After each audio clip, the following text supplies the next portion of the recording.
Hello student, आज हम exercise 9.1 के लिए क्वेश्चन नंबर 10 डिस्कस करेंगे।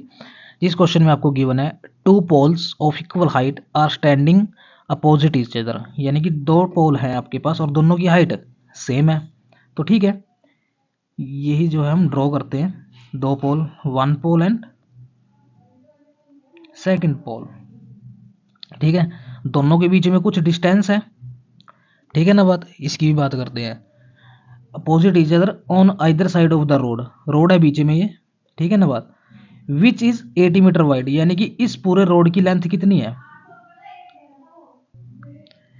दोनों के बीच की है लेंथ कितनी है, 80 मीटर है। तो अगर 80 मीटर है तो यहां से लेकर के यहां तक पूरा 80 मीटर हो गया। ठीक है, अब दूसरी बात, उसने कहा है कि from A point between them on the road, कोई एक ऐसा पॉइंट है यहाँ पे इस रोड के ऊपर जहां से इस पोल का और इस पोल का जो एंगल ऑफ एलिवेशन है, एक तो 60 डिग्री है और एक 30 डिग्री है।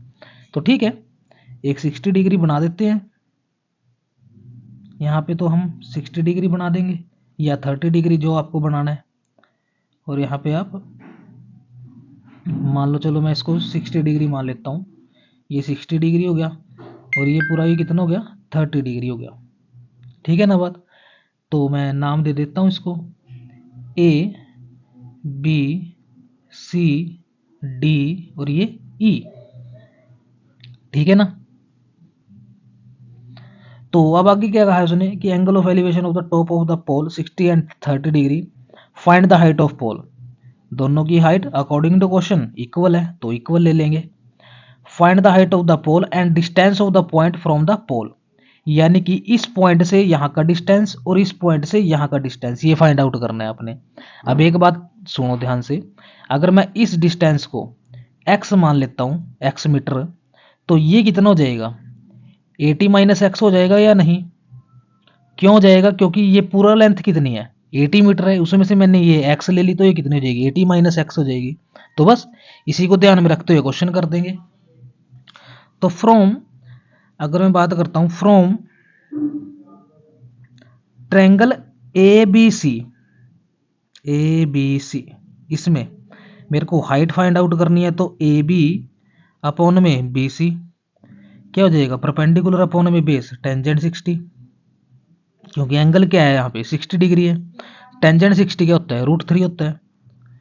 तो ए बी अपॉन में बी सी की value x is equal to tangent 60 √3, x को इधर ले जाएंगे और ए बी की वैल्यू भी तो हमने कंसीडर कर रखी है, क्या है, एच है, हो जाएगा √3x।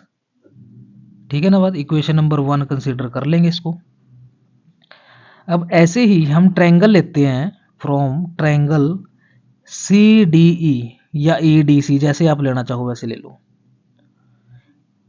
ई डी सी, उसमें मेरे को यहाँ पे भी हाइट फाइंड आउट करनी है, तो कितनी है, ई डी अपॉन में C D is equal to tangent कितना हो जाएगा, ई डी यानी कि परपेंडिकुलर अपॉन में बेस टेंजेंट 30 डिग्री।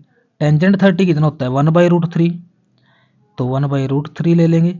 ई डी की वैल्यू एच है और सी डी की वैल्यू 80 माइनस एक्स है, ठीक है ना। इसको इधर ले जाएंगे क्रॉस मल्टीप्लाई से, तो कितना हो जाएगा, 80 माइनस में एक्स अपॉन में √3, इक्वेशन नंबर 2। और अकॉर्डिंग टू क्वेश्चन दोनों की हाइट क्या है, इक्वल है। अगर इक्वल है तो according to question both heights are equal, तो √3x is equal to 80 minus में x अपॉन में √3।